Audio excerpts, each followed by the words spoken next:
Mummy આ શેનું શાક કરવું છે? દૂધીનું કરે. અરે તમને ખબર તો છે મને દૂધી જરાય નથી ભાવતી. અરે દૂધી ખાઈએ તો બુદ્ધિ આવે. તમે જરાય નથી ખાધી લાગતી કા?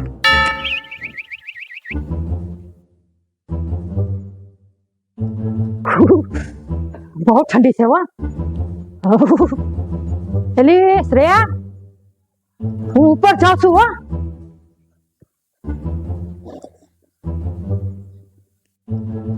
એલા મમ્મી ઉપર જાવ છો પણ દાગીના ને એવું બધું સોનું ને દાગીના ને બધા ક્યાં પડ્યા છે મને કહેતા તો જાવ તમે, પછી જોશે નહીં અમારે.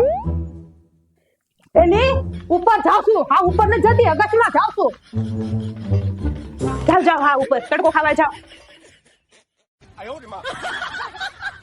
હે ની સિરુ અત્યારે શિયાળામાં વધુ ખવાય શું અત્યારે? મેથી ખવાય, મેથી બહુ સારી અત્યારે, એમ બહુ ખવાય. શિયાળામાં મેથી ખવાય પણ કોઈની મેથી મરાય નહીં. નથી ખાઈ પાસ મેથી ખાઈ બાબા. હે ભગવાન, તે બાળપણ આપ્યું, એ બાળપણમાં જ છીનવી લીધું છે. હે ભગવાન, તે યુવાની આપી, એ 18 વર્ષ થયા છીનવી લીધી. હે ભગવાન, ત્યાં બૈરું આપ્યું, હજી 19 વર્ષ થયા છે. હું કઈ કહેતો નથી પણ તને ખાલી યાદ અપાવું છું.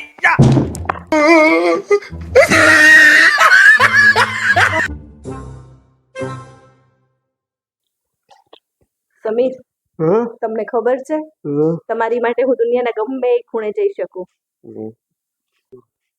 એ જાવ હોય તો જા પણ પાછી ન આવતી.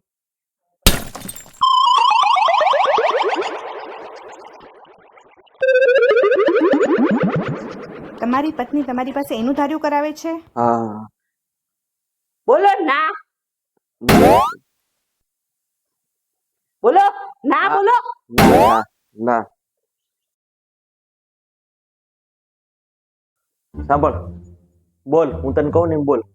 ડબલ્યુ ડબલ્યુ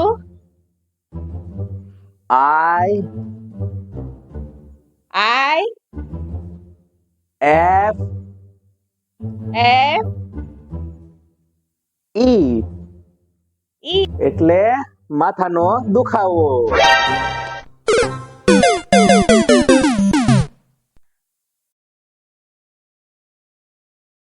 ઓય, હા, આ સાડી મને બહુ ગમે છે, લઈ દ્યો ને. તારી પાસે કેટલી બધી હાડીઓ પડી છે? પણ બધાએ મને ઈ સાડીમાં જોયેલી છે, ફ્લેટ વાળાએ, સગાવાલાએ બધાએ જોયેલી છે. ભાઈ હું કે એમાં વાંધો નહીં, ભલે એક વાર જ પહેરેલી છે ત્યાં કઈ. એવું ન હોય, પ્રસંગ આવે છે તો લઈ દ્યો ને મારી નવી સાડી, બધાએ મને ઈ સાડીમાં જોયેલી છે. આપણે 5 વર્ષથી અમદાવાદ નવરાત્રી કરવા જઈએ છીએ. હું તને દર વર્ષે હારે લઈ જાઉં છું. હા લઈ જાઉં છું. હા. ત્યાં તને બધાએ જોયેલી છે. હા. હે તો હું નવી લાવ્યો.